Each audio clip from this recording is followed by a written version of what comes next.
Tick Big, a one go-to platform for all professionals, freelancers, students, brands and institutions. Rewrite your limits. Sign up now. திரும்ப திரும்ப சொல்கிறேன்னு நினைக்காதீங்க. 5வது முறையாக அந்த பேட்டியில் சொல்கிறேன். அசம்பிளி நடக்கும்போது 3 என்கவுண்டர் கில்லிங்கெலாம் கடந்த 35 வருஷத்தில் நடக்காத சம்பவம்.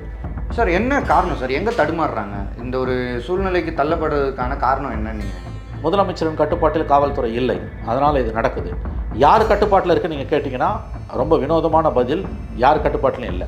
காவல்துறைக்கு தனியாக இந்த மந்திரி தேவைப்படுற, ஏன்னா அது நிறையா வேலைகள் இருக்குது. முதலமைச்சருக்கு நிறையா பணிச்சுமை இருக்கிறதால நீங்கள் தனியாக உள்துறைக்கு ஒரு அமைச்சர் உதயநிதியே போடுங்கன்றேன். வேறு யாரையும் கூட நீங்கள் நம்ப மாட்டீங்க. உதயநிதிக்கு தனியாக உள்துறையை கொடுத்து அவரை போலீஸ் இலாக்காவை பார்க்க சொல்லுங்கள். அவருக்கு ஒரு மாதிரி பயிற்சி எடுத்த மாதிரி ஆகிடும். கவன ஈர்ப்பு தீர்மானம் கொண்டு வராங்க. தமிழ்நாட்டில் சட்டம் ஒழுங்கு சீர்குலைவு 5 பற்றி டிபேட் பண்ணணும். ஆக்சுவலாக சபாநாயகர் அதுக்கு அனுமதி மறுக்கிறாரு. எதிர்க்கட்சிகள் இந்த கவன ஈர்ப்பு தீர்மானத்தை கொண்டு வரும்போது கலைஞர் இருந்திருந்தால் இதை அனுமதிச்சிருப்பார். மதுரையில் ஒரு பெண் காவலருடைய மகள், 10ஆம் வகுப்பு படிக்கக்கூடிய மகள், அந்த பெண்ணுக்கு அந்த குழந்தைக்கு பாலியல் துன்புறுத்தல் அந்த பள்ளி ஆசிரியரால் வந்திருக்கு. அந்த அம்மா அத்தனைக்கும் அந்த குழந்தையோட அம்மா போலீஸ் கான்ஸ்டபிள். அவங்க கம்ப்ளைண்ட் கொடுத்தா கம்ப்ளைண்ட் எடுக்க மாட்டேன்றாங்க. ஒரு கட்டத்தில் அதிகாரிகள் அசம்பிளி நடக்கும்போது நீ இந்த பிரச்சனை பண்ணினா உன் மேலே கேஸ் போட்டு உள்ளே போட்டுருவோம், இதுனா கவர்மெண்ட்டுக்கு எதிராக பேசுறியான்னு சொன்னோன்னா அந்த அம்மா பயந்துட்டு கம்ப்ளைண்ட்டாக வற்புறுத்தாமல் இருக்காங்க. ஆனால் அந்த குழந்தை ரொம்ப புத்திசாலியான குழந்தை, அந்த 10ஆம் கிளாஸ் படிக்கிற பெண் குழந்தை. அது ஃப்ரெண்ட்ஸ் எல்லாம் சைல்டு ஹெல்ப்லைனுக்கு ஃபோன் பண்ணிட்டாங்க. சைல்டு ஹெல்ப்லைனுக்கு ஃபோன் பண்ணோன்னா ஆள் அடிச்சு தூக்கிட்டாங்க. நான் எதுக்கு சொல்ல வரேன்னா, இந்த கேஸில் நீ அசம்பிளி நடக்குது கம்ப்ளைண்ட் எடுக்க மாட்டேன்னு இத்தனைக்கும் ஒரு காவல்துறை பெண் அதிகாரியையே மிரட்டுறீங்களே. இங்கே கண்டமேனிக்கு கொலை நடக்குது, ஒரு வீட்டில் பூந்து ஒருத்தன் வீட்டில் மலத்தை வீசுகிறாங்க, லைவ் பண்ணுறான் சார். அது இந்த அட்டூழியம் எங்கேயாவது நடக்குமா? சபை நடக்கும்போது அந்த சம்பவம் நடக்குது. இன்ன வரைக்கும் சபையில் அதை பேசலை. இன்றைக்கி அவர் என்ன சொல்கிறார், அவை முன்னவர் சொல்கிறார், இதெல்லாம் ஒரு இஷ்யூவாக பேச வந்துட்டேன். யார் துரைமுருகன் சொன்னார்ன்றார். ஆமாம், அது கரெக்டாக எடப்பாடி சொன்னார். மலத்தை ஒருத்தன் வீட்டில் அடிக்கிறது திமுக சாதாரணமான நிகழ்வாக இருக்கலாம், மற்றவங்களுக்கு எப்படி அது? இப்போ தனி மனித படுகொலைகளை கவர்மெண்ட்டால் தடுக்க முடியாது. ஒவ்வொருத்தன் வீட்லையும் போலீஸை போட்டு தடுக்க முடியாது. விசில் ப்ளோவர்ஸை கொலை பண்ணுறானா, அது என்ன பண்ணுறீங்க? திருவல்லிக்கேணியில் ஒரு 24 வயசு பையன் பாடி பில்டரு, ஜிம்முக்கெல்லாம் போவானா பாடி பில்டரு. அந்த பையன், சின்ன பையன், 24 வயசு பையன், அங்கே கஞ்சா அதிகமாக திருவல்லிக்கேணியில் புழங்குது, போதை மருந்து தட்டி கேட்டான்னு 9 பேர் கொண்ட கும்பல் ஒன்று அடிச்சு கொண்டு இருக்குது. அது மயிலாடுதுறையில் சாராயத்துறையில் 2 இளைஞர்கள், ஒரு காலேஜ் படிக்கிற பையன், ஒரு ஸ்கூல் பையன், சாராயம் வைக்கிறத தட்டி கேட்டதை கொலை பண்ணியிருக்காங்க. இது எதில் வரும்?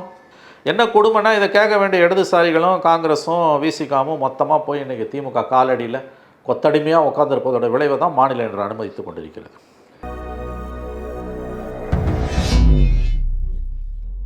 சார் வணக்கம். சார் வணக்கம். சார், சட்டசபையில் எதிர்க்கட்சி தலைவர் எடப்பாடி பழனிசாமி அவர்கள் சட்ட ஒழுங்கு சீர்கேடு குறித்து விவாதிக்கணும், கவன ஈர்ப்பு தீர்மானம் கொண்டு வரணும்னு சொல்லி முயற்சி பண்ணப்போ அதிமுக மறுத்திருக்கு.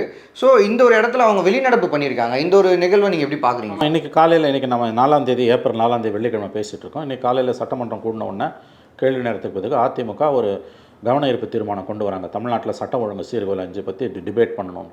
ஆக்சுவலாக சபாநாயகர் அதுக்கு அனுமதி மறுக்கிறாரு. அப்புறம் அவங்க வெளிநடப்பு பண்ணி வெளியில் வந்துடுறாங்க. வெளியில் எடப்பாடி கொடுத்த ப்ரெஸ் மீட்டு தான் ரொம்ப முக்கியமானது. நல்லா பேசியிருக்காரு, தெளிவாக பேசியிருக்கார். 10 நாளாக நாங்கள் முயற்சி பண்ணுறோன்றார். சட்டம் ஒழுங்கை பற்றி விவாதிப்பதற்கு சிறப்பு கவன ஈர்ப்பு தீர்மானத்தை 10 நாளாக நாங்கள் முயற்சி பண்ணுறோம், சபாநாயகர் அனுமதி மறுக்கிறாருன்றார். ரொம்ப நியாயமான பாயிண்ட். நேற்று நான் கூட வேற ஒரு நண்பரிடம் பேசி கொண்டிருக்கும் போது சொன்னது என்னென்னா, ஆச்சரியமாக இருக்குது. ஏன்னா சபை நடந்துக்கிட்டு இருக்கும்போது 3 என்கவுண்டர் நடந்திருக்கு. சென்னையில் ஒரு என்கவுண்ட்ரு, மதுரையில் ஒரு என்கவுண்ட்ரு, கடலூரில் ஒரு என்கவுண்ட்ரு. ஒரு காவலரை பாரில் அடித்து கொண்டு இருக்காங்க. அந்த அடித்து கொண்டது கூட தனி மனித பகை, ஓகே, அதை விட்டுடலாம், நம்ம அப்படி கூட விட்டுடலாம். அதை என்கவுண்டரை போலீஸு அசம்பிளி நடக்கும்போது சாதாரணமாக செய்யவே மாட்டாங்க. அதில் 99.9 விழுக்காடு என்கவுண்டர்ஸ் போலியானவை. 0 ஒரு என்கவுண்டர் தான் நியாயமானது. இது உச்சநீதிமன்றமே சொன்னது. ஒவ்வொரு என்கவுண்டரையும் கொலை வழக்காக பதிவு செய்து தான் விசாரிக்க வேண்டும் என்றது உச்சநீதிமன்றத்தின் தீர்ப்பு. ஆனால் எந்த மாநில அரசுகளும் அதை கடைபிடிப்பதில்லை. தமிழ்நாடும் அது விதிவிலக்கு இல்லை. இப்போ நான் ரொம்ப சுருக்கமாக ஃபோக்கஸ்டாக இப்போ என்கவுண்டர் சரியாக தப்பான்ற ஆர்குமெண்ட்டுக்குள்ளே கூட நான் போகலை. அதை கூட விட்டுருங்க, அது ஒரு பெரிய டாப்பிக்காகவே இருக்கட்டும். ஃபோக்கஸ்டாக சொல்கிறேன், அசம்பிளி நடந்துக்கிட்டு இருக்கும்போது என்கவுண்டர் நடக்கவே நடக்காது. நான் என்னுடைய கிட்டத்தட்ட 35 ஆண்டு கால அனுபவத்திலேருந்து நான் சொல்கிறேன். கலைஞர் 89, 91, ஜெயலலிதா, அதுக்கு பிறகு கலைஞர், அதுக்கு பிறகு ஜெயலலிதா, அதுக்கு பிறகு மறுபடியும் கலைஞர், அதுக்கு பிறகு எடப்பாடி, ஸ்டாலின், எடப்பாடி கவர்மெண்ட் வரைக்கும் நீங்கள் பார்த்தீங்கன்னா இந்த 89 கட் ஆஃப் டேட்டாக வச்சிங்கன்னா கிட்டத்தட்ட இந்த 35, 36 ஆண்டுகளில் அசம்பிளி நடந்துக்கிட்டு இருக்கும்போது காவல்துறை மிகுந்த எச்சரிக்கையாக இருக்கும். ஏன்னா எதிர்க்கட்சிகள் இந்த பிரச்சனையை எழுப்புவாங்க. என்ன தான் நியாயப்படுத்தினாலும் ஒவ்வொரு என்கவுண்டரும் காவல்துறைக்கு கரும்புள்ளி, பிளாக் மார்க்.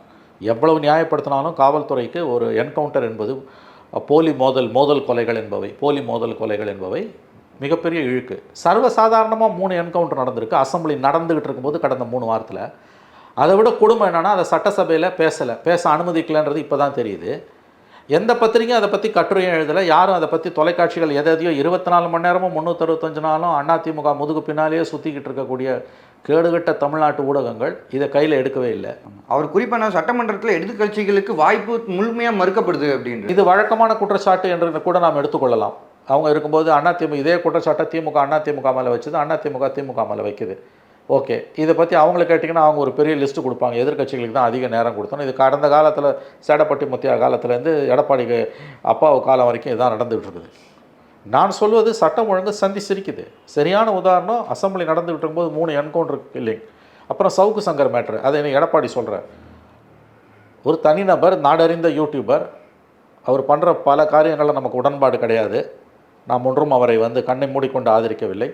அவர் மீது சட்டப்படி அவர் செய்யக்கூடிய காரியங்கள் தவறாக இருந்தால் காவல்துறை தாராளமாக நடவடிக்கை எடுக்கலாம். தனிப்பட்ட நபர்களும் அவர் மீது வழக்கு தொடரலாம். ஏற்கனவே அவர் மீது காவல்துறை பல வழக்குகளை போட்டு அவர் ஜாமீனில் தான் இருக்கார். 2 முறை குண்டர் சட்டம் போட்டு உச்சநீதிமன்றத்தால் அந்த குண்டர் சட்டம் உடைக்கப்பட்டது. தனிநபர்களும் அவர் மீது அவதூறு வழக்குகளை தொடர்ந்திருக்கிறார்கள். சவுக்கு சங்கர் செய்யக்கூடிய பல காரியங்களும் நமக்கு உடன்பாடு கிடையாது. ஆனால் எப்படி இருந்தாலும் அவர் தவறு செய்திருந்தால் சட்டப்படி தான் நீங்கள் அனுமதிக்க வேண்டுமே இல்லாமல் அவரை அணுக வேண்டுமே இல்லாமல் சட்டத்தை ஒரு கும்பல் கையில் எடுத்துக்கிட்டு போய் ஒரு வீட்டில் அடிக்குது. அதை ஃபேஸ்புக்கில் லைவ் பண்ணுறாங்க. யோசிச்சு பாருங்கள். இன்றைக்கி எடப்பாடி கரெக்டாக சொல்லியிருக்காரு, யாராவது ட்வீட் போட்டாங்கன்னா அவங்கள பிடிச்சி உள்ளே போடுறவங்க, ஸ்டாலினுக்கு எதிராகவும் உதயநிதி ஸ்டாலினுக்கு எதிராகவும் சாதாரணமாக ஒரு ட்வீட் போட்டால் அதுக்கு கைது நடவடிக்கை 10 நாள் 15 நாள்லாம் உள்ளே வைக்கிறாங்க. பிஜேபி, இந்து முன்னணி, அதிமுக இந்த கட்சிகளை சார்ந்தவர்கள் முதலமைச்சருக்கு எதிராகவோ துணை முதலமைச்சருக்கு எதிராகவோ வெறும் ட்வீட் போட்டால் உடனே கைது செய்து சிறையில் வைக்கிறாங்க. இத்தனைக்கும் உச்சநீதிமன்றம் 7 ஆண்டுகள் வரை சிறை தண்டனை கொடுக்கக்கூடிய வழக்குகளை கைது செய்யக்கூடாதுன்னு எத்தனையோ தடவை சொல்லியிருக்கு. ஐடி ஆக்ட் படி உங்களுக்கு இப்படி கண்டமேனிக்கு நீங்கள் கைது செய்ய முடியாது, ஆனாலும் காவல்துறை கைது செய்து. ஆனால் இங்கே ஒருத்தரோட நாடறிந்த ஒரு முகம், அவர் உங்களுக்கு பிடிக்குதோ பிடிக்கலையோ சவுக்கு சங்கரை இன்றைக்கி எல்லாருக்கும் தெரியும். அவர் செய்யக்கூடிய பல விஷயங்களை நமக்கு உடன்பாடு கிடையாது. நாம் சவுக்கு சங்கரை ஆதரிக்கவில்லை. ஆனால் அவர் தவறே செய்திருந்தாலும் அவரை நீங்கள் சட்டப்படி தான் அணுக வேண்டுமே ஒழிய ஒரு கும்பல் போய் அவர் வீட்டை அடித்து உடைக்கிறத அலோவ் பண்ணிங்கன்னா நாளைக்கு இது யாருக்கு வேணால் நடக்கலாம். அவர் குறிப்பாக அந்த அடாவடித்தனத்தை தான் முக்கியமாக பதிவு பண்ணுறாரு. அதாவது வீட்டுக்குள்ளே அத்தனை பேர் பட்ட பகலில் நுழையிறாங்க, அதை லைவ் பண்ணுறாங்க. நல்லா கவனிங்க. அந்த லைவ் பண்ணக்கூடிய பெண்மணி காங்கிரஸ் கமிட்டி தலைவர் செல்வ பெருந்தகைக்கு நெருக்கமானவர். அதாவது ஒளிவு மறைவே ஜெயலலிதா பீரியடில் கூட இவ்வளோ அராஜகம் நடந்தது கிடையாதுங்க. நல்லா கவனிங்க. இதெல்லாம் சட்டசபை நடக்கும்போது நடக்குது.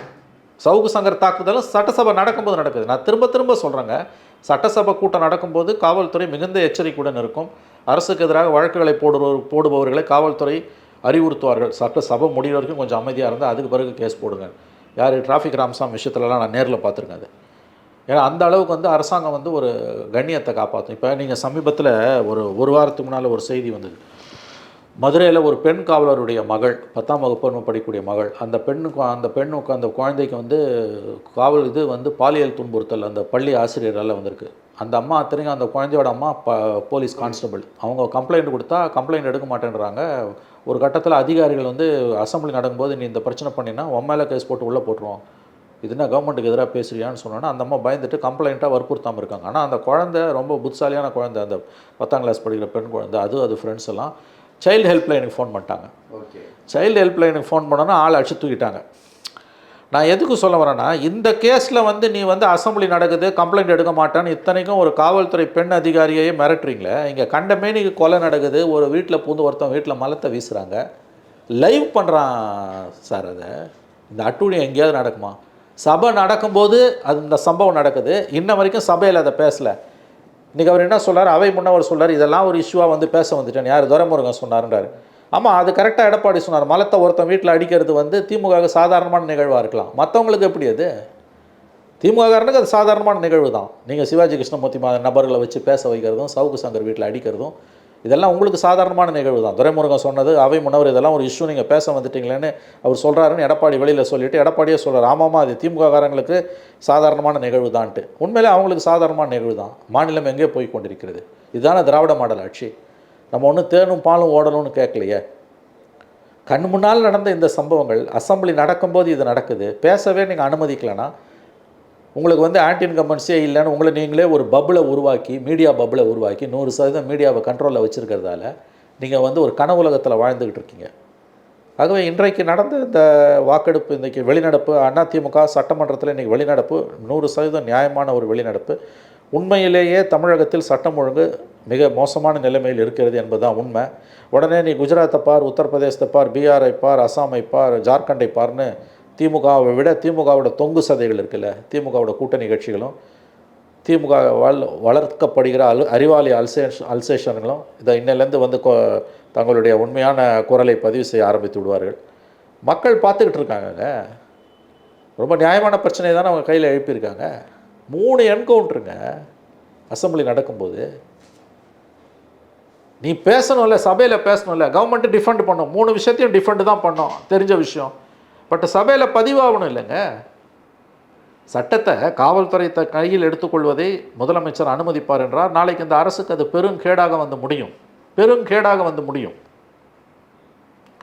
என்ன கொடுமைனா, இதை கேட்க வேண்டிய இடதுசாரிகளும் காங்கிரஸும் விசிகாவும் மொத்தமாக போய் இன்றைக்கி திமுக காலடியில் கொத்தடிமையாக உட்காந்துருப்பதோட விளைவை தான் மாநிலம் என்று அனுமதித்து கொண்டிருக்கிறது. பிஃபோர் அசம்பிளியுமே பார்த்தீங்கன்னா கிட்டத்தட்ட ஜூனியர் விகடனில் லாஸ்ட் வீக் வந்த ஆர்டிகல் 30 நாள் 30 கொலைகள் நடந்திருக்கு. உண்மைங்க, உண்மை. நான் அந்த கொலையை கூட நியாயப்படுத்துவாங்க. எடப்பாடி பீரியடில் இவ்வளோ நடந்தது, 30 நாளில் 60 கொலை நடந்தது, 30 நாளில் எடப்பாடி பீரியடில் 31 கொலை நடந்தது, ஸ்டாலின் பீரியடில் 30 நாளில் 30 கொலை தான் நடந்திருக்குது, ஒரு கொலை குறைவு, அதனால் வந்து கழக ஆட்சி தான் சிறந்த ஆட்சின்னு திமுக நண்பர்கள் மார்த்தட்டுவாங்க. எடப்பாடி பீரியடில் ஜெயலலிதா பீரியட்லேருந்து இருக்கக்கூடிய ஒரு புள்ளி விவரம் ஸ்டாட்டிஸ்டிக்ஸ் என்னென்னா, ஆண்டுக்கு 1500 படுகொலைகள் இருக்குது. தனி மனித படுகொலைகளை எந்த கவர்மெண்ட்டும் தடுக்க முடியாதுங்க. தனி மனித குரோதத்தால் வரக்கூடிய படுகொலைகளை தடுக்க முடியாதுங்க. அப்புறம் ஒரு ஸ்பர் ஆஃப் மூமெண்ட்டில் வந்து ஒரு குரோதத்தில் கொண்டுடுறாங்க, அதை தடுக்க முடியாதுங்க. பெண்கள் சம்மந்தப்பட்ட கொலை யாரும் தடுக்க முடியாது. எக்ஸ்ட்ரா மேரிட்டல் அஃபேர்ஸ்னு சொல்லக்கூடிய திருமணத்துக்கு வெளியில் உறவு வைத்துக் கொள்ளக்கூடியவர்கள் இடையே நடக்கக்கூடிய, அதில் பாதிக்கப்பட்டவர்கள், பாதிக்கப்பட்டதாக கருதப்படுபவர்கள் செய்யக்கூடிய அல்லது அவர்களை செய்யக்கூடிய கொலைகளை எந்த கவர்மெண்ட்டாலையும் தடுக்க முடியாது. இதெல்லாம் ஓகே. ஆனால் விசில் ப்ளோவர்ஸை கொலை பண்ணுறானே, அதை எப்படி நீ சொல்கிறேன்? இப்போ ஜகபர் அலின்னு புதுக்கோட்டையில் 800 கோடிக்கு மேலே ஒரு படுகொலை நடந்திருக்குது. 800 கோடிக்கு மேலே கனிம வளத்தை கொள்ளடிச்சான். அதை வந்து அந்த அதிமுக பிரமுகர், நல்லா கவனிங்க, அதிமுக பிரமுகர் வந்து அவர் வந்து கம்ப்ளைண்ட் கொடுக்குறாரு சம்மந்தப்பட்ட அதிகாரிகளுக்கு, அவனை கொலை பண்ணுறாங்க. இந்த கொலையை வந்து தனி மனித படுகொலைன்னுவியா? அவனை கொலை பண்ண போகிறானு, இதுக்கு தானே உளவுத்துறை இருக்குது, ஆர்கனைஸ்டு கிரைமை தடுக்கிறதுக்கு உளவுத்துறை இருக்குல்ல. சரி, அடுத்து இன்னொரு பாய் ஒருத்தர் ஜாகிர் ஹுசைன், அவர் வந்து முதலமைச்சர் கருணாநிதி பீரியடில் ஸ்டாலின் மேயராக இருக்கும்போது அவர் வீட்டிலே பாதுகாப்பு அதிகாரியாக இருந்தவர். அவர் ரிட்டையர் ஆன பிறகு வீடியோ போடுறாரு, என் கதையை முடிச்சுவானுங்க கொஞ்சம் நாள்ன்றாரு. அது ரொம்ப தெளிவாக போடுறாரு, தெளிவாக சொல்கிறாரு காவல்துறை என்ன பண்ணிச்சு. அதுக்கு பிறகு தான் நீ வந்து ஒரு இன்ஸ்பெக்டரையும் ஒரு ஏசியும் நீங்கள் ட்ரான்ஸ்ஃபர் பண்ணுறீங்க, சஸ்பெண்ட் பண்ணுறீங்களா இல்லை ட்ரான்ஸ்ஃபர் பண்ணுறீங்க. இந்த கொலைக்கெல்லாம் யார் பொறுப்பு? சார், இவர் ஜகபர் அலியுமே வந்து அவருமே வந்து கம்ப்ளைண்ட்டாக கொடுத்துருக்காரு. இந்த மாதிரி என் உயிருக்கு ஆபத்து இருக்குது, கனிம வள கொள்ளையை எதிர்த்து நான் கேள்வி கேட்கறதுனால ப்ராப்பரான டாக்குமெண்ட்ஸ் என்கிட்ட இருக்குது, இந்த 3 இயர்ஸாக நான் ஒர்க் பண்ணி வச்சுருக்கேன், அதனால் என் உயிருக்கு ஆபத்து இருக்குன்னு அவருமே வந்து முன்னாடி கொடுத்துருக்காரு. ஆனால் அவர் கொலையை உங்களால் தடுக்க முடியலையே, அவர் கொலையை உன்னால் தடுக்க முடியலையே. அப்போ இந்த கொலையெல்லாம் நீ எதை வச்சு நியாயப்படுத்துவேன்? இந்த கொலையை எதை வச்சு நீங்கள் நியாயப்படுத்துவீங்க? இப்போ சட்டம் ஒழுங்கு சந்திச்சிருக்குதுன்றது உண்மை தானே. இந்த 1500 பேர் நான் சொல்கிறது எடப்பாடி ஜெயலலிதா பீரியட்லேருந்து இருக்க ஸ்டாட்டிஸ்டிக்ஸ், அது ஒத்துக்கிறேன். அது வந்து இப்போ தனி மனித படுகொலைகளை கவர்மெண்ட்டால் தடுக்க முடியாது, ஒவ்வொருத்தன் வீட்லேயும் போலீஸை போட்டு தடுக்க முடியாது. விசில் ப்ளோவர்ஸை கொலை பண்ணுறானே, அது என்ன பண்ணுறீங்க? திருவல்லிக்கேணியில் ஒரு 24 வயசு பையன் பாடி பில்டரு, ஜிம்முக்கெல்லாம் போவானா, பாடி பில்டரு. அந்த பையன், சின்ன பையன், 24 வயசு பையன், அங்கே வந்து கஞ்சா அதிகமாக திருவல்லிக்கேணியில் புழங்குது, போதை மருந்து தட்டி கேட்டான்னு 9 பேர் கொண்ட கும்பல் ஒன்று அடிச்சு கொண்டு இருக்குது. இது எதில் சார்? பாக்ஸர் நம்ம தான் பேசணும். இதை எந்த விதத்தில் சேர்ப்பீங்க? இது எந்த விதத்தில், இந்த கொலை எதில் சேர்ப்பேன்? அது மயிலாடுதுறையில் வந்து சாராயம் துறையில் 2 இளைஞர்கள், ஒரு காலேஜ் படிக்கிற பையன், ஒரு ஸ்கூல் பையன், சாராயம் வைக்கிறத தட்டி கேட்டதை கொலை பண்ணியிருக்காங்க. இது எதில் வரும்? உடனே ஒரு புள்ளி விவரத்தை எடுத்துகிட்டு வந்து எடப்பாடி பீரியடில் இது நடந்தது, அது நடந்தது, அவங்க பீரியடில் வந்து 599 கொலை நடந்தது, எங்கள் பீரியடில் 598 கொலை தான் நடக்குது. இது வாங்க ஒரு அரசாங்கத்தோட அழகு. இன்றைக்கி சட்டசபையில் பேசுகிறத விட உங்களுக்கு என்ன வேலை, அதை சொல்லுங்களேன். 10 நாளாக நாங்கள் காத்திருக்கோன்றாங்க. இன்றைக்கி ஒரு டிவி இது விவாதிக்க மாட்டோம், நான் சொல்கிறேன், ஒரு தொலைக்காட்சி இது விவாதிக்க மாட்டோம். மறுபடியும் அதிமுக பிஜேபியோட போவோமா, பாமக எங்கே போவோம், இந்த கதை தான். ஏன்னா மாநிலத்தோட அத்தனை பிரச்சனைகள்லேருந்து திசை திருப்பறதுக்கு அதிமுகவும் பாமகவும் பிஜேபியும் இருக்கவே இருக்குது. டாஸ்மாக் ரைடியை வந்து யாருமே விவாதமாக இது பண்ணலையா? இன்றைக்கி வந்து தமிழ்நாடு கவர்மெண்ட் வந்து சுப்ரீம் கோர்ட்டில் பெட்டிஷன் போட்டிருக்கு, மெட்ராஸ் ஹைகோர்ட்டில் விசாரிக்கக்கூடாது, வேறு மாநில நீதிமன்றத்துக்கு மாற்றுங்க. என்னங்க இது பெட்டிஷனு? சொந்த மாநிலத்தில் இருக்க நீ உயர்நீதிமன்றத்து மேலே உனக்கு நம்பிக்கை இல்லை, வேறு எந்த உயர்நீதிமன்றத்துக்கு வேணால் நீ மாற்றினா ஏன் பயப்படுறீங்க? நீங்கள் தப்பே செய்யலை, உங்கள் மடியில் கனம் இல்லைன்னா வழியில் ஏன் பயம்? எதற்காக இந்த மாற்றணும்னு கேட்குறீங்க? அப்போ இதெல்லாம் விவாதிக்கணும்ல. அப்போ தமிழ்நாடு சூறை அடிச்சுக்கிட்டு இருக்க ஒரு கூட்டம், ஒரு கும்பல், அதுக்கு திராவிட மாடல்னு பேர், அதுக்கு வந்து சமூக நீதினு பேர். எதிர்க்கட்சிகள் ஓரளவு இன்றைக்கி விஸ்வரூபம் ஓரளவு இன்றைக்கி செயல்பட ஆரம்பிச்சிருக்காங்க. இன்றைக்கி அதிமுகவோட செயல்பாடு அசெம்பிளியில் பாராட்டுக்குரியது. அதிமுக ஓரளவு திறம்பட செயல்பட ஆரம்பித்திருக்கிறது. சட்டம் ஒழுங்கு உண்மையிலேயே ஒரு சீரியஸ் கிரைசிஸில் தான் தமிழ்நாட்டில் இருக்குன்றது தான் உண்மை. சார் என்ன காரணம் சார்? எங்கே தடுமாறுறாங்க? இந்த ஒரு சூழ்நிலைக்கு தள்ளப்படுறதுக்கான காரணம் என்னன்னு நீங்கள் நினைக்கிறீங்க? நல்ல கேள்வி. துரதிருஷ்டவசமான உண்மை என்னென்னா, காவல்துறை யாருடைய கட்டுப்பாட்டிலும் இல்லை. இத்தனையும் காவல்துறைக்கு மந்திரியாக இருப்பவர் முதலமைச்சர். ஆனால் துரதிருஷ்டவசமாக முதலமைச்சரின் கட்டுப்பாட்டில் காவல்துறை இல்லை என்பதுதான் உண்மை. அது யார் கட்டுப்பாட்டிலும் இல்லைன்றதான் உண்மை. யாரோட கட்டுப்பாட்டில் அது இருந்தால் கூட அது நல்லாயிருக்கும். இப்படிலாம் நடக்காதுங்க. நான் திரும்ப திரும்ப சொல்கிறேன்னு நினைக்காதுங்க. 5வது முறையாக அந்த பேட்டியில் சொல்கிறேன். அசெம்பிளி நடக்கும்போது 3 என்கவுண்டர் கில்லிங்கெலாம் கடந்த 35 வருஷத்தில் நடக்காத சம்பவம். அப்படின்னா மிகப்பெரிய அளவில் காவல்துறையில் பிரச்சனை இருக்குது. தடி எடுத்தவங்களாம் தண்டல்காரன்னு நினைக்கிறான். சம்மந்தப்பட்ட அதிகாரிகள் வந்து தங்கள் இஷ்டத்துக்கு சட்டத்தை வளைக்கலாம். நாங்களே தீர்ப்பு கொடுத்துருவோம், நாங்களே போலீஸு, நாங்களே நீதிபதியும், நாங்களே நீதிமன்றம், நாங்களே வக்கீல், நாங்களே கோர்ட்டுன்னு நினைக்கிறாங்க. இந்த போக்கை நீங்கள் வளர அனுமதிச்சிங்கன்னா இது மிகப்பெரிய சிக்கலில் கொண்டு போய் நாட்டை விடும். ஒரே ஒரு என்கவுண்டர் நடந்ததுனா கூட அசெம்பிளி பீரியடில் பதறுவாங்க அதிகாரிகள். நான் பார்த்துருக்குறேன். உடனே பெரிய மீட்டிங் நடக்கும், ரெவ்யூ மீட்டிங் நடக்கும். குறைஞ்சபட்சம் என்ன சொல்லுவாங்க, அசெம்பிளி முடிகிற வரைக்கும் பண்ணாதுன்னுவாங்க. அசெம்பிளி முடிஞ்சோன்னே பண்ணுவாங்க. சில என்கவுண்டர்ஸை அவங்க பிளான் பண்ணுறாங்கன்னா அசெம்பிளி வரைக்கும் பண்ணாதுன்னுவாங்க. நான் சொல்கிறது கலைஞர், ஜெயலலிதா, எடப்பாடி எல்லா கவர்மெண்ட்லையுமே. ஆனால் அந்த கான்செப்டே இல்லாமல் இதில் என்னென்னா தம்பி நல்லா கவனிங்க, இதை யாருமே பெரிய சீரியஸாக எடுத்துக்காமல் அப்படியே கடந்து போகிறாங்க. சார் ஏன்னா அது நார்மலைஸ் ஆயிடுச்சு சார். நார்மலைஸ் ஆயிடுச்சு. சரியான வார்த்தை, அழகான வார்த்தை. Yes, I appreciate you. ஏன்னா இப்போ நீங்கள் ஆம்ஸ்ட்ராங் கொலை வழக்கு எடுத்தீங்கன்னா முக்கிய குற்றவாளி இது என்கவுண்டர் பண்ணப்பட்டார். அது 3 பேருங்க. போலீஸ் கஸ்டடியில் இருக்க என்கவுண்டர்ன்றது கோல்ட் பிளட்டட் மர்டர். எப்படி இருக்க போலீஸ் கஸ்டடியில் இருக்க ஒருத்தன் துப்பாக்கி எடுத்து சுடுவான்ற கதையை நீங்கள் கட்டவிழ்த்து விடுறீங்க. அதையும் எல்லாரும் நம்புறான், எவனும் பேசலை. ஆல்ரெடி அவனை அரெஸ்ட் பண்ணி ஜுடிஷியல் கஸ்டடிக்கு அனுப்பிச்சு ஜுடிஷியல் கஸ்டடியிலேருந்து போலீஸ் கஸ்டடி எடுக்கிறீங்க. போலீஸ் கஸ்டடியில் இருக்கும்போது அவனை போடுறீங்க. அந்த மாதிரி 2 பேரை. இதெல்லாம் வந்து கடந்த காலங்களில் நினச்சே பார்க்க முடியாது. இதை நீங்கள் அனுமதிச்சிங்கன்னா நாளைக்கு உங்கள் தலையில் இது மிகப்பெரிய வினையாக வந்து முடியுன்ற புரிதல் ஏன் இந்த ஆட்சியாளர்களுக்கு இல்லைன்னு தெரியல. நீங்கள் கேட்ட கேள்வி இது ஏன் நடக்குதுன்னா முதலமைச்சரின் கட்டுப்பாட்டில் காவல்துறை இல்லை, அதனால் இது நடக்குது. யார் கட்டுப்பாட்டில் இருக்குன்னு நீங்கள் கேட்டிங்கன்னா ரொம்ப வினோதமான பதில், யார் கட்டுப்பாட்டிலும் இல்லை. அதனால தான் இது இப்போ அங்கங்கே ஆளாளுக்கு அவங்கவுங்க முடிவு எடுக்கிறாங்க. அதனுடைய விளைவு தான் இது. யாராவது ஒருத்தர் கட்டுப்பாட்டில் இருந்தனா கூட இது நடக்காதுங்க. அதுதான் நான் சொன்ன உழவு. நீங்கள் மாநில காவல்துறைக்கு இப்போ வந்து போலீஸ் மந்திரி முதலமைச்சர் தான். இந்தியாவில் பல மாநிலங்களில் போலீஸுக்கு வந்து தனி மந்திரி உள்துறை அமைச்சர் இருப்பாங்க. தமிழ்நாட்டில் கடைசி உள்துறை அமைச்சர் அண்ணா காலத்திலேருந்து நமக்கு வந்து முதலமைச்சர் தான் காவல்துறைக்கு மந்திரி. காவல்துறைக்கு தனியாக இந்த மந்திரி தேவைப்படுற, ஏன்னா அது நிறையா வேலைகள் இருக்குது. முதலமைச்சருக்கு நிறையா பணிச்சுமை இருக்கிறதால நீங்கள் தனியாக உள்துறைக்கு ஒரு அமைச்சர் உதயநிதியே போடுங்கன்றேன். வேறு யாரையும் கூட நீங்கள் நம்ப மாட்டீங்க. உங்கள் மகன் தான் அடுத்த முதலமைச்சர், அவர் தான் இல்லையா? அவர் துணை முதலமைச்சர், அவருக்கு உள்துறையை கொடுத்துருங்க. உதயநிதிக்கு தனியாக உள்துறையை கொடுத்து அவரை போலீஸ் இலாக்காவை பார்க்க சொல்லுங்கள். அவருக்கு ஒரு மாதிரி பயிற்சி எடுத்த மாதிரி ஆகிடும். எதையுமே செய்யாமல் இந்த லட்சணத்தில் போச்சுன்னா, நல்லா சொல்கிறேன், எழுதி வச்சுக்கோங்க. இன்றைக்கி இவங்க வந்து மீடியாவை கண்ட்ரோலில் வச்சுக்கிட்டு எதிர்கட்சி இவங்களோட கூட்டணி கட்சிகளெல்லாம் இவங்களோட கொத்தடிமையாக காலடியில் உட்கார வச்சுருக்க காரணத்தால் 26 ஈஸியாக ஜெயிச்சிடலாம் 200 சீட்டுன்னு ஒரு கனவு கண்டுக்கிட்டு இருக்காங்க. சட்டம் ஒழுங்கு இவங்களுக்கு மிகப்பெரிய சவாலாக உருவெடுத்துக்கிட்டு இருக்கு. 26 திமுக ஒருவேளை தோற்கடிக்கப்பட்டு வீட்டுக்கு அனுப்பப்பட்டால் அதற்கு சட்டம் ஒழுங்கு தான் மிக முக்கியமான காரணமாக இருக்கும். இந்த போலீஸோட செயல்பாடுகள் அதற்கு முக்கியமான காரணமாக இருக்கும். இதோட சீரியஸ்னஸ் தெரியாமல் இவங்க விளையாடிக்கிட்டு இருக்காங்க. இன்றைக்கி ஒன்றும் இல்லை, எதிர்க்கட்சிகள் இந்த கவன ஈர்ப்பு தீர்மானத்தை கொண்டு வரும்போது கலைஞர் இருந்தால் இதை அனுமதிச்சிருப்பார். டிபேட் பண்ணுங்கள். அப்போ தான் வந்து இருக்கிற தவறுகள் வெளியில் வரும், சரி செய்யலாம். யாராவது இந்த கவர்மெண்ட்டை வீட்டுக்கு உடனே டிஸ்மிஸ் பண்ணுங்கன்னு சொன்னாங்களா, இல்லை ராஜினாமா பண்ணுன்னு சொன்னாங்களா? சொல்லலை. இன்னும் 1 வருஷம் இருக்குது. 5 வருஷம் இந்த கவர்மெண்ட்டுக்கு தான் மக்கள் ஓட்டு போட்டாங்க. நான் ஓட்டு போட்டேன் இந்த கவர்மெண்ட்டுக்கு, திமுக கவர்மெண்ட்டுக்கு தான் நான் ஓட்டு போட்டேன். 19, 21, 24 இதை வெளிப்படையாக சொல்கிறது எனக்கு ஒன்றும் எந்த வெக்கமும் கிடையாது. 21 ஆட்சி மாற்றம் வேணும், நான் ஓட்டு போட்டேன். மக்கள் வந்து உங்களுக்கு வந்து இந்த இங்கே என்ன நடக்குதுன்னு தெரிந்து கொள்ளக்கூடிய மக்களுக்கு உரிமை இருக்குது. சட்டம் ஒழுங்கை பற்றி எதிர்க்கட்சி வந்து கவன ஈர்ப்பு தீர்மானம் கொடுக்குறாங்கன்னா விவாதிங்க. ஏன் அதை தள்ளி போடுறீங்க? போலீஸை விமர்சனம் பண்ணால் உங்களுக்கு கோவம் வருதா?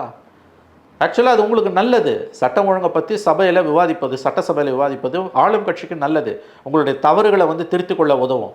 நீங்கள் ஏன் தப்பு செய்கிற போலீஸ்காரனை காப்பாற்றுறீங்க? எல்லா போலீஸ்காரனும் கெட்டவனா நம்ம சொன்னோம் இல்லையே. போலீஸ்காரங்கள நல்லவங்களும் இருக்காங்க, கெட்டவங்களும் இருக்காங்க. போலீஸ் இல்லாமல் நம்ம வாழ முடியாது. ஏன்னா நமக்கு ஃபஸ்ட்டு டிஃபென்ஸும் போலீஸ் தான். ஃபஸ்ட்டு ரிலீஃப் எங்கே கிடைக்கும்? போலீஸில் தான் கிடைக்கும். கோர்ட்டில் கூட அடுத்த நாள் தான் கிடைக்கும். அதை தான் நான் சொல்ல வரேன். இன்றைக்கி தவறு செய்கிற போலீஸ்காரனை நீங்கள் எதுக்கு காப்பாற்றுறீங்க? கண்டமே நீங்கள் என்கவுண்டர் பண்ணுறதை ஏன் அனுமதிக்கிறீங்க? நாளைக்கு உங்களுக்கு இது மிகப்பெரிய சிக்கலாக வந்து முடிகின்ற புரிதல் ஏன் உங்களுக்கு இல்லை? சட்ட ஒழுங்கை பற்றி சட்டசபையில் விவாதிக்காமல் வேறு எங்கே போய் விவாதிப்பாங்க? உங்களுக்கு நீங்களே பாராட்டு பத்திரம் கொடுத்துக்கிட்டு எதுக்கு இருக்கீங்க? ஒரு கவர்மெண்ட்டுன்னா அதில் 1000 பிரச்சனை இருக்கும். 4 வருஷம் முடிஞ்சு 5வது வருஷத்துக்கு போகிறீங்கன்னா ஏகப்பட்ட ப்ராப்ளம்ஸ் இருக்கும். எல்லாம் தேனும் பாலும் ஓடுதுன்னு உங்களை சுற்றி வந்து மீடியாவை கண்ட்ரோலில் வச்சுக்கிட்டு ஒரு பப்பிளை கிரியேட் பண்ணியிருக்கீங்க, ஆன்டி இன்கம்பன்ஸே இல்லைன்னு. இதை விட ஒரு அபத்தமான உங்களை நீங்களே ஏமாற்றிக்கிற ஒரு வேலை இருக்காது. இந்த கவர்மெண்ட்டுக்கு திமுகவை ஆதரித்து பேசக்கூடிய பத்திரிகையாளர்களும் அரசியல் விமர்சகர்களும் தான் மிகப்பெரிய எதிரிகள். ஒரு கூட்டத்தை இவங்க வச்சுருக்காங்க, வளர்த்துக்கிட்டு இருக்காங்க. மாதம் லட்சக்கணக்கில் செலவு பண்ணி பத்திரிகையாளர்கள்ன்ற போர்வையில் ஒரு கூட்டத்தை, அரசியல் பார்வையாளர்கள்ன்ற போர்வையில் ஒரு கூட்டத்தை வச்சுருக்காங்க. இவர்கள் திமுகவுக்கு லாலி பாடிக்கொண்டு தொலைக்காட்சிகள்லையும் பொதுவெளிலையும் பேசுகிறாங்க. திமுகவை விமர்சனம் பண்ணி, அரசு விமர்சனம் பண்ணி எதிர்க்கட்சிகள் பேசினா திமுக பிரதிநிதிகள் டிபேட்டில் அமைதியாக இருக்காங்க. ஆனால் இந்த பத்திரிகையாளர்கள் போர்வையில், அரசியல் விமர்சகர்கள் போர்வையில் வரக்கூடிய திமுகவுடைய பெய்டு மவுத்ஸ் இருக்கு இல்லையா, இவங்க தான் இந்த அரசாங்கத்துக்கு, திமுக அரசுக்கு மிகப்பெரிய எதிரி. ஏன்னா இதை பார்த்து தலைமை வந்து புலகாங்கிதம் அடையுது. மறந்துடாதீங்க சார், இடிப்பாரே இல்லை ஏமரா மன்னன், கெடுப்பார் இல்லானும் கெடும். 1000 வளர்ச்சி, 1000 நலத்திட்டங்கள் உங்கள் அரசில் இருந்தாலும் ஒரு அரசுக்கான அளவுகோல் சட்டம் ஒழுங்கு தான். நல்லரசா அல்லது வந்து அது வந்து ஒரு ரொம்ப ஒரு மக்கள் விரோத அரசா என்பதற்கான அளவுகோல் சட்டம் ஒழுங்கு தான். நீங்கள் வந்து மதிய உணவு திட்டத்தை கொடுத்துட்டோம், காலை உணவு திட்டத்தை கொடுத்துட்டோம், மகளிர் உரிமை துணை கொடுத்துட்டோம், 1000 ரூபாய் கொடுத்துட்டோம், இந்த கதைலாம் ஒரு பக்கம் இருக்கட்டும். சாமானியனால் நடுத்தரில் நடந்து போகிறதுக்கு, சாமானியனுக்கு தெருவில் நடந்து போகிறதுக்கு சுதந்திரம் இல்லை, பெண்களுக்கு பாதுகாப்பு இல்லை, பெண்களுக்கு எதிரான குற்றங்கள் அதிகமாக நடக்குது. அரசு விமர்சிப்பவர்கள் வந்து தனி மனித தாக்குதல்களுக்கு, யார் காலத்திலும் இல்லாத அளவுக்கு தாக்குதலுக்கு, வீட்டில் மலத்தை வீசி அடிக்கிற அளவுக்கு தாக்குதலுக்கு உட்படுத்தப்படுகிறார்கள் என்றால் உங்கள் ஆட்சியில் சட்டம் ஒழுங்கு அதல பாதாளத்துக்கு போய் கொண்டு இருக்கிறதுன்னு அர்த்தம்.